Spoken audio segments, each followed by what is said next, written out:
अस्सलाम वालेकुम फ्रेंड्स, बहुत ज्यादा बैड न्यूज आ रही है पाकिस्तानी और इंडियन के लिए। इसी वजह से अर्जेंट मैं वीडियो बना रहा हूं।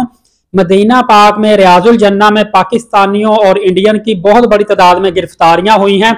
ये गिरफ्तारियां क्यों हुई हैं, मैंने चंद दिन पहले भी आपको बताया था कि ये पाकिस्तानी और इंडियन जब रियाजुल जन्ना जाते हैं तो रियाजुल जन्ना का फेक परमिट ये लेकर जा रहे हैं।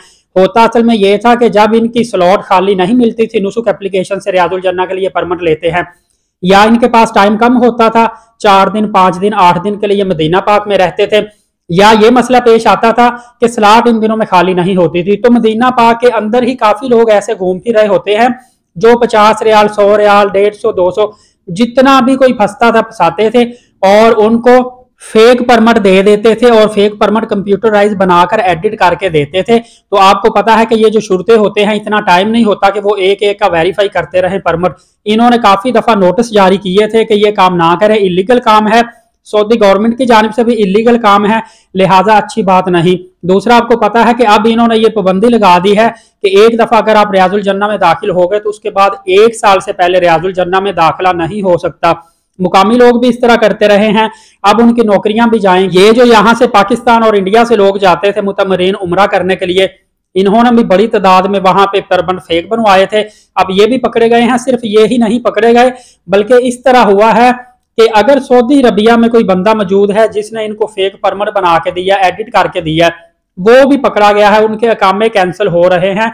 ये कल से खबर आ रही है और बहुत बड़ी तादाद में ये गिरफ्तारियां रियाजुल जन्ना से बाकायदा तौर पर हो रही हैं। मदीना शरीफ में बाकायदा तौर पर ऐसे लोगों पर क्रैकडाउन किया है जिन्होंने फेक परमिट दिखाए हैं और जिन्होंने फेक परमिट बनाए हैं। अगर वो सऊदी अरबिया में मदीना पाक में मौजूद हैं, वो भी पकड़े जा रहे हैं। देखिए, आपको पता है कि रियाजुल जन्ना के अंदर जब आप एक दफा चले जाते हैं, दोबारा से फेक परमिट अगर आप बनवाते हैं, बेशक आप जन्नत के अंदर चले गए ना, आप वापिस आ जाएं, दूसरे लोगों को मौका दें कि वो जन्नत के अंदर जाएं। आप क्यों बार बार दूसरे का हक मार रहे हैं? अगर आप फेक परमिट बनाकर अंदर जा रहे हैं सेकंड टाइम में या थर्ड टाइम में, तो आप दूसरे लोगों का हक मार रहे हैं। ये आपका राइट ही नहीं बनता। क्या इस तरह आपको सवाब होगा? इसी तरह आपको पता है कि हजर अस्वद का भी जब बोसा लेते हैं तो वहां पे भी आपको कोशिश करनी चाहिए, अगर एक दफा बोसा ले लिया है तो दोबारा आप धक्का मुश्ती एक दूसरे को धक्के ना दें और आप थोड़ा सा मैनर्स का ख्याल किया करें ताकि दूसरे लोगों को भी मौका मिले, वो भी हजर अस्वद का बोसा लें। तो ये काफी दिनों से खबर आ रही थी, मैंने पहले वीडियो बना के आगाह भी कर दिया था कि लोग ये जो काम कर रहे हैं ये गलत काम है। स्वाब की नीयत से वो समझते हैं कि हम कर रहे हैं, हालांकि ये अच्छी बात नहीं है। बाकायदा तौर पर मस्जिद नबवी के अंदर भी एक सेंटर बना हुआ है और अगर आपका परमिट नहीं मिला या स्लॉट खाली नहीं है तो आप उनसे रिक्वेस्ट करेंगे, वो आपको लीगल तौर पर परमिट देते हैं और आप रियाजुल जन्ना में जा सकते हैं। ऐसी बात नहीं कि विदाउट इंटर ऑफ रियाजुल जन्ना आप वापस अपने कंट्री में आ जाएं।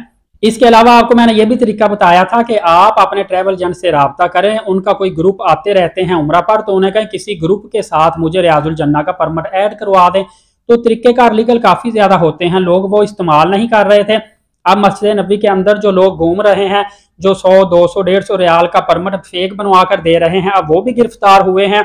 उनमें जिन लोगों के पास इकामे थे, इकामे कैंसिल हुए हैं, गिरफ्तारियां हुई है। जो उम्रा पर जायरीन गए हैं उनकी भी गिरफ्तारियां हुई हैं और उनके ऊपर बैन लगेगा। तो इस चीज का पहले ख्याल करना चाहिए था, अब तो देर हो चुकी है। मजीद जो नए लोग जा रहे हैं, मैंने पहले काफी दफा कहा है कि जैसे ही आपका उम्रा वीजा आता है, आपने उम्रा नंबर के थ्रू नुसुक एप्लीकेशन को डाउनलोड करके फौरी तौर पर आपने नुसुक एप्लीकेशन से स्लॉट जो खाली मिलती है वहां पे जितने दिन आपने मदीना पाक में रहना है उसके दौरान स्लॉट बुक कर लेनी है, ताकि आप लीगल तौर पर रियाजुल जन्ना में दाखिल हो सकें और आपको परेशानी का सामना न करना पड़े, ना ही किसी को पैसे देकर आपको परमिट बुक करवाना पड़े। जिन लोगों को इंटरनेट या मोबाइल नहीं चलाना आता, दूसरे लोग उनकी रहनुमाई फरमाएं ताकि उनको फायदा हासिल हो सके। उसके बाद आप ये जो स्लॉट परमिट होता है इसको आप मोबाइल में भी सेव करके दिखा सकते हैं, हार्ड कॉपी इसकी निकाल सकते हैं, उसको भी आप सेव करके शो करवा सकते हैं।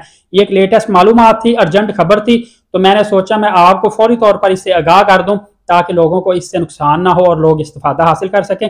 यकीनन आपको खबर अच्छी लगी होगी, खबर अच्छी है तो नहीं, मतलब इन्फॉर्मेशन आपको अच्छी लगी होगी, फायदा देगी। दूसरों तक शेयर कर दीजिएगा, वीडियो को लाइक कर दीजिएगा और नए आने वाले एलीट साकिब यूट्यूब चैनल को सब्सक्राइब कर दें ताकि तमाम तर लेटेस्ट आने वाली मालूमात सबसे पहले आप तक पहुंच सके। इजाजत दीजिए, बहुत शुक्रिया, अल्लाह हाफ़िज़।